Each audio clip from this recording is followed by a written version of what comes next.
अस्सलाम वालेकुम। कैसे हैं आप सब?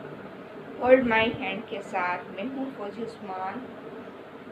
जज़ाकल्लाह कि आप सब मेरे साथ दे रहे हैं और इन वीडियोस के ज़रिए से, इनकी वॉचिंग के ज़रिए से मुझे ये पता चल रहा है कि आप इन वीडियो से कुछ ना कुछ ज़्यादा हासिल करें, फ़ायदा हासिल कर रहे हैं। मैं उर्दू तो इतनी अच्छी नहीं है, सो आई एम सॉरी, लेकिन उर्दू अच्छी होनी चाहिए। बाकी जैसे पिछली सीरीज़ में हमने, मतलब पिछले जो हमारी वीडियो थी उसमें हमने पढ़ा था कि सबक के स्टार्ट में कुछ reading, my self, my house, about my family, इनके बारे में दिया गया है और साथ में आगे जाके एबीसी दी गई है। ये देखें, तो आज मैं यहाँ से आप लोगों को ये दिखाना चाहती हूँ कि ये देखें, बिल्कुल एक बाग है और इस बाग में ए है भी लिखा हुआ है, बड़ा ए भी लिखा हुआ है, छोटा ए भी लिखा हुआ है और ए फॉर एप्पल। ठीक है, हम क्या करेंगे कि तीन तीन वर्ड्स का पेयर बनाएंगे ताकि बच्चे को थोड़ा सीखने में मज़ा भी आए। एक ही वर्ड्स का पेयर भी बनाएंगे। अब देखिए, हमने ए लिया, बी लिया, सी लिया। ठीक है, अब बच्चे को नहीं पता कि ये क्या है, मैंने क्या बोर्ड पर लिखा है, या मैं इनको कार्ड्स पर भी लिख सकती हूँ।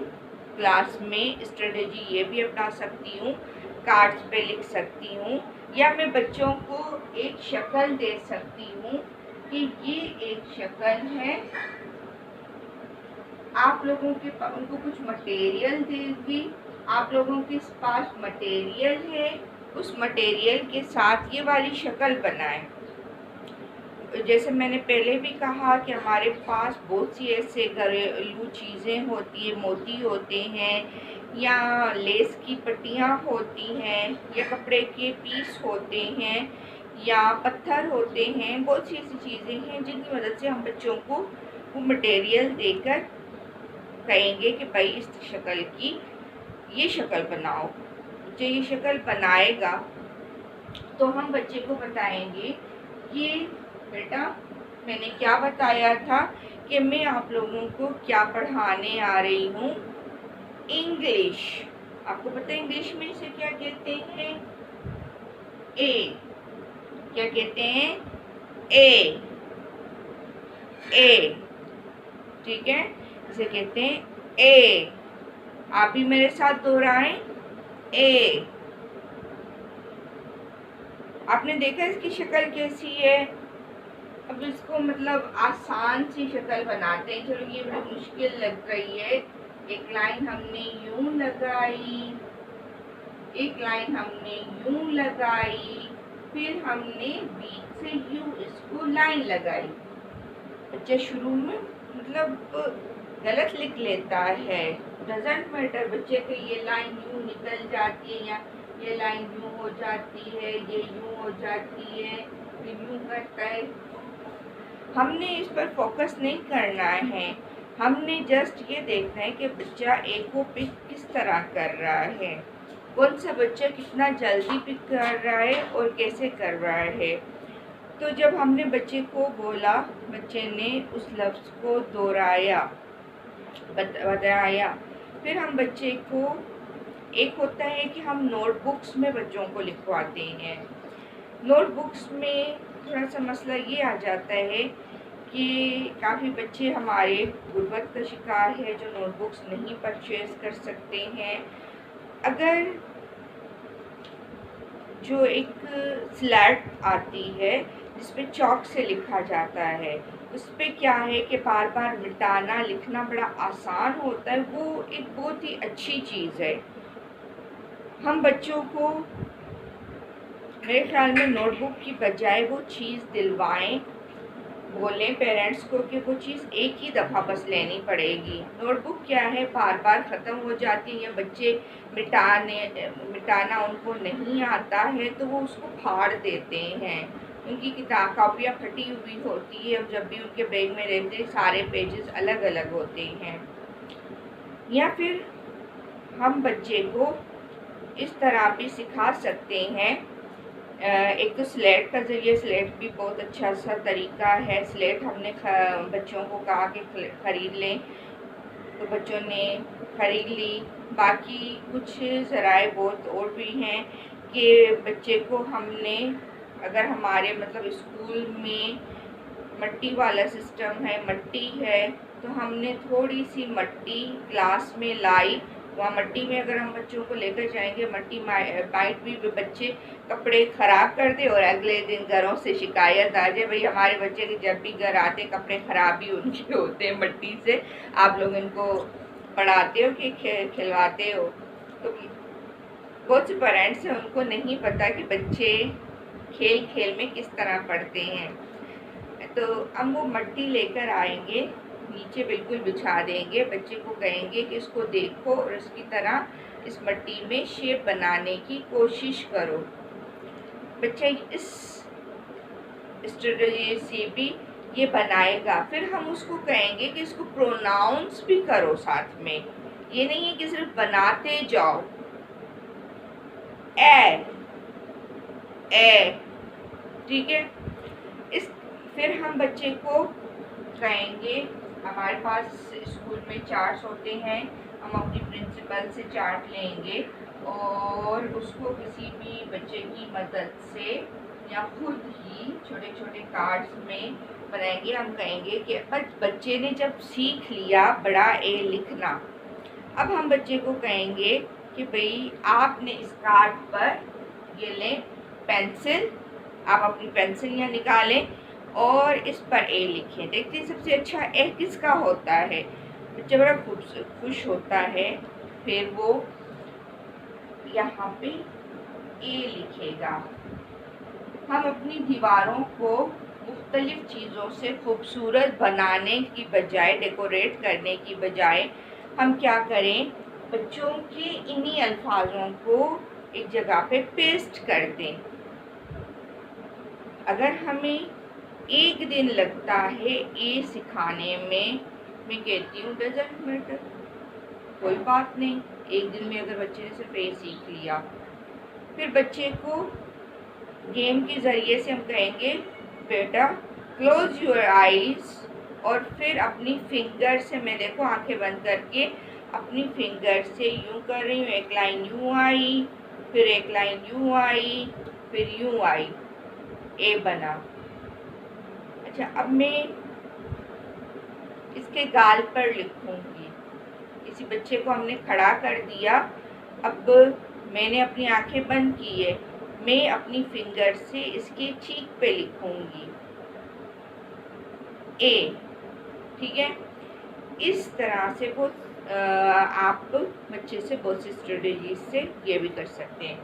फिर इसी तरह बी, तो बी को भी आप बच्चे को कह सकते हैं तुम एक लाइन लगाएं, फिर यहाँ से यूं 3 की तरह बिल्कुल ये बनता है, यूं 3 की तरह बना दो। या फिर अक्सर बच्चे क्या करते हैं, 3 की तरह यूं बना के फिर यूं लाइन लगा देते हैं। बच्चे का अपना स्टाइल होता है किसी भी लफ्ज़ को लिखने का। हम बच्चे को गलत नहीं कह सकते कि आपने ये लफ्ज़ गलत लिखा है, क्योंकि उसकी शेप ऐसी, उसकी शक्ल ऐसी है तो ऐसे ही है। बी, बेटा ये क्या है, बी, ठीक है, बी। फिर इसी तरह हमने बच्चे को कहा कि ये देखो आधा चांद, लेकिन उसकी शक्ल है मगरिब की तरफ, यानी जिस तरफ हम नमाज रुक करके नमाज पढ़ते, तो ये है सी। अब यहाँ किताब में देखें, किताब में इनको ए से एप्पल, बी से बॉल, ठीक है, बनाना, किसी बच्चे का नाम वगैरह ये बताया गया है। और सी से केट, कैरोट, कार।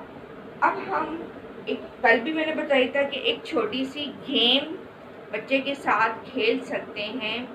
हर वर्ड को हम याद नहीं करवा सकते, तो एक एक वर्ड हम याद करवाएंगे। जैसे पिछली दफ़ा मैंने बताया था कि एक पोयम है, बच्चे को वो बड़ी मज़ेदार लगती है और वो बच्चा बड़े शौक से उस पोयम को करता है। लाइक ए फॉर एप्पल, आ आ आ आ आ आ। फिर बच्चों को कहेंगे दोहराएं, बच्चे बड़े मज़े से दोहराते हैं उसको। बी फॉर बॉल, इसमें हमें बॉल चाहिए होगा और बॉल को एक दूसरे की तरफ मतलब थ्रू करेंगे ताकि बच्चे कैच करें। कैच करके फिर उनको कहेंगे B for ball, B for ball. ठीक है, इसी तरह सी फॉर, अब हमारे पास केट तो कहीं से होगी नहीं, कप तो होगा। सी फॉर कप, ठीक है। या केट की पिक्चर हम कहीं से, अगर हमारी बुक में है, कहीं पे भी है, केट की पिक्चर हम बच्चे को दिखा सकते हैं। C for cat, C for cat, क क क क क क। ए फॉर एप्पल, आ आ आ। बी फॉर बॉल, ब ब ब।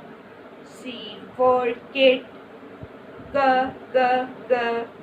बच्चे इस लफ्ज़ों को दोहराता रहेगा और एक सिंगिंग की तरह से इन बच्चों को ये लफ्ज़ याद हो जाएंगे। और बच्चे से, जिस तरह से मैंने कहा कि इन एक्टिविटीज़ के ज़रिए से ये लफ्ज़ बार बार लिखवाओ। बच्चे ने मैंने कहा 3-3 का हम पेयर बनाएंगे, फिर बच्चे को इन लफ्ज़ों की बहुत अच्छे से पहचान भी हो जाएगी। आप यकीन करें, इन स्ट्रेटजीज़ को अपनाते हुए हम बच्चे को बहुत कुछ सिखा सकते हैं। हम इसके बाद इस बुक से कोई भी हिस्सा ले सकते हैं। तो मैंने जो हिस्सा लिया है, देखिए कल हमने ग्रेटिंग के बारे में पढ़ा था। अब ये है माई सेल्फ के बारे में, कि बच्चा अपने बारे में इंग्लिश में कुछ बता सके। तो मेरी जो नेक्स्ट वीडियो होगी उसमें मैं आप लोगों को यही सिखाऊंगी कि बच्चे से उनकी बारे में हम छोटे छोटे जुमले कैसे कहलवा सकते हैं। बच्चा कैसे अपने आप को इंट्रोड्यूस करवा सकता है अपने बारे में, अपनी लाइक डिसलाइक, वो सब कुछ कैसे बता सकता है। तो अगली वीडियो तक के लिए मेरे साथ रहिए। Hold my hand. और उम्मीद है कि आप अगली वीडियो तक मेरे साथ रहें, तो आप बच्चे से इतना ज़रूर करवा सकेंगे, चाहे बच्चा किसी भी लेवल का हो, किसी भी एरिया से आया हुआ हो, आप बच्चे से उसका पर्सनल इंट्रोडक्शन छोटा सा 3 लाइनों का ही क्यों ना हो, ज़रूर करवाएंगी और बच्चा ज़रूर करेगा। यहाँ पे मैंने कहा हम सीख नहीं रहे हैं, यहाँ पे हम जमा हुए हैं बच्चों को सिखाने के लिए कि उनको किन किन स्ट्रेटजीज से सिखा सकते हैं। और दूसरी बात मैं ये भी कहना चाहूँगी कि आप लोगों के पास अगर कोई स्ट्रेटजी है, कोई चीज़ है, आप मुझे कमेंट्स में बता सकते हैं। या अगर आप कुछ और सीखना चाहते हैं, आपको कोई और चैप्टर मुश्किल लग रहा है, इंग्लिश के अलावा मैं प्राइमरी लेवल के ऑल सब्जेक्ट आप लोगों को समझाऊंगी, 1 से लेकर 5th तक। जिस भी टीचर को मुश्किल लग रहा है, आप मेरे साथ रहिएगा। तब तक के लिए अल्लाह हाफिज़।